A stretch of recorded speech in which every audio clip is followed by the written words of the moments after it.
Although I just harvested a whole bunch of elderberries, I want to show you how to quickly process these things so you can use them for syrups or jams. Come join me in the chaos. All right, so I just cleared this thing out. A little bit left, those ones aren't quite ready. So I put them in this trash bag, and I'll explain why I put these in a trash bag in a minute. But so as you can see, very ripe elderberries. And I'm gonna show you a very quick method for getting these off of these clusters and then getting them ready for processing. And this is a pretty, I would say it's probably about 15, 20 pounds of elderberries, so that's gonna be fun. All right, let's do this. All right, this next step, it's much more useful if you have a chest freezer, if you need a lot of space, or if you're doing very small scale. I suppose you could probably do it in a regular freezer, but if it's that small, you might as well just hand separate them. But anyway, chest freezer, leave these in here. And in a few hours, I'll probably wait like 12 hours, maybe tomorrow. I'll pick up this video where I left off though and show you how easy these are to process once the entire cluster freezes. All right, so now they should be frozen solid. The next step's pretty simple. I'm not gonna show it, but now that they're frozen solid, I can literally just grab the stems and just shake them and the frozen berries just fall right off. And then you just wanna clear out stems. So I'm gonna shake these off into the container, and then I'll show you what to do next. All right, so once you get all your elderberries, you put them in a big container that has enough room for what you're gonna need. So probably you need at least 3 times the volume or more of the amount of elderberries you have. So I've already rinsed them so they're a little bit wet, but I'll add a little bit of water because you want to add water until it's about even with the top of the berries. So as you can see, tons of berries. This is probably about a liter of berries or so. So I'm gonna go ahead and go to the sink, some water, and just add just enough water until the elderberries are covered. All right, so once you've processed the berries, I like to rinse them really well and pick out any green berries, stems, things like that. And then some people just put it straight onto the stove top, and you can. I'm gonna try this just doing it straight into a blender.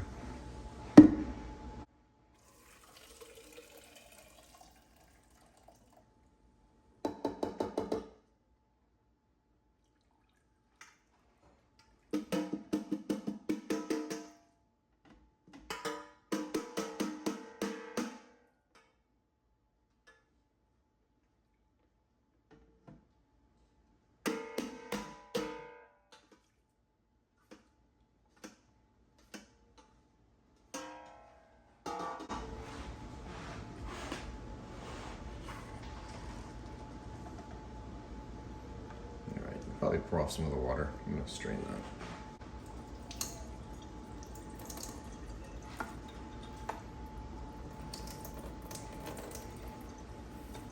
Yeah, I know I need a bigger strainer. All right, that's good enough. You don't want all the water gone, but you don't want too much water gone. So probably the water level about even with the berries, and that way when you puree them, it's not too diluted.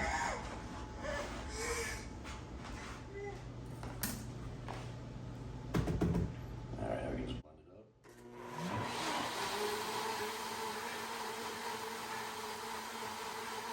That's the inside. I'm gonna add that to my little pot.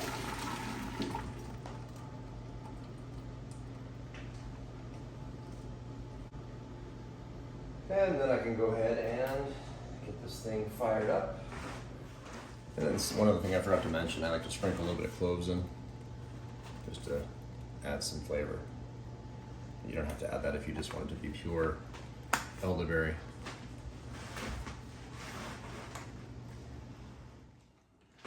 All right, the elderberry juice is simmering.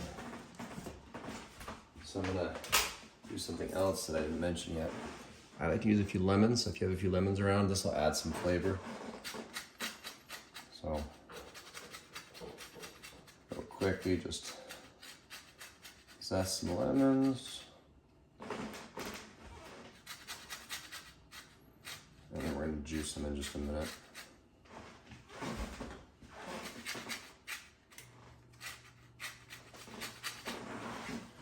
You get the idea. I'm gonna zest the rest of these and then I'm gonna juice them.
So there's roughly 4 cups, maybe 4.5 cups in a liter. So since I had 1,500, 1.5, so I'm gonna have 4.5, 4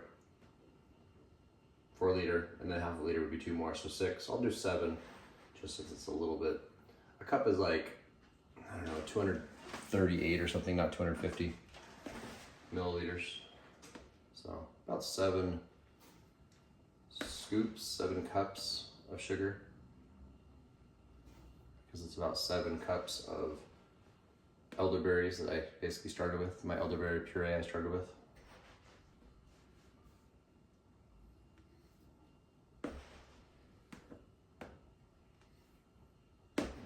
So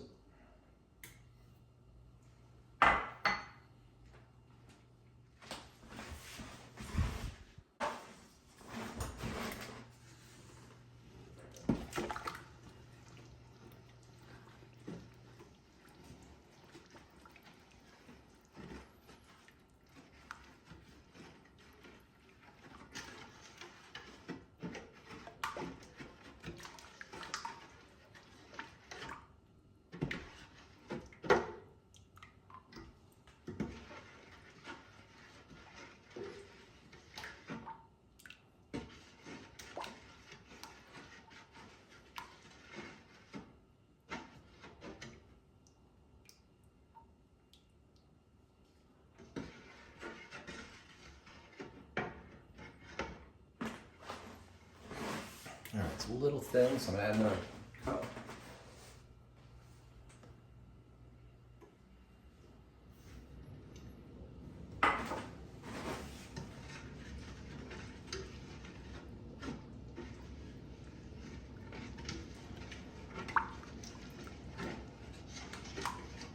That looks about right.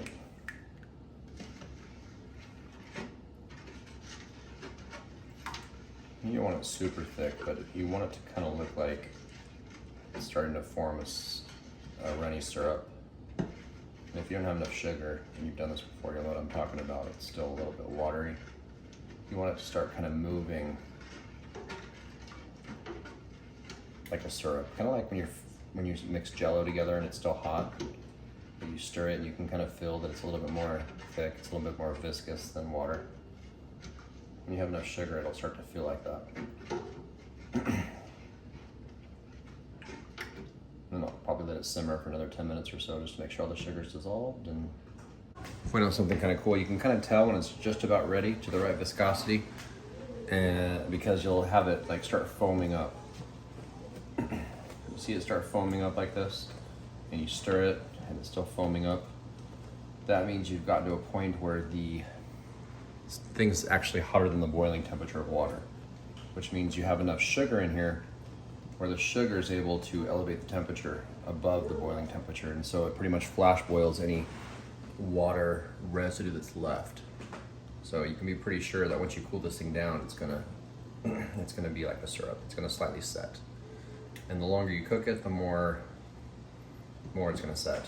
And so I want it to be a fairly runny syrup, and so I'll probably stop the heat here pretty quick. But as you can see, as soon as I stop, I turn it down a little bit. just foams up pretty quick. So that lets you know you're there, assuming you want a nice consistency syrup that you might put on a pancake if you wanted. Some people just take it directly as a supplement. Tastes amazing though. And here's my final product. Still pretty hot. And I ran it through a strainer just to get rid of most of the seeds and the other whatnot. Yeah, once it cools down a little bit more, it's gonna set a lot better, but right now it kinda looks like cough syrup. Tastes amazing though. And as you can guess, as it cools down, it's gonna definitely get a lot thicker. So, tastes delicious. Hope that helps you. Yeah? Are you helping? Can you take my little glove? All right, and as you can see, 2 giant jars of elderberry jam. I haven't sealed them yet, but I'll do that in a minute. Just need to get this thing cleaned out. I usually do it in a water bath. Close it off, put those in with the lids off, lid off to the side, and then I just put them on with a glove and close them up and then cool them down and then they seal. Elderberry jam. It tastes so much better now than straight elderberries.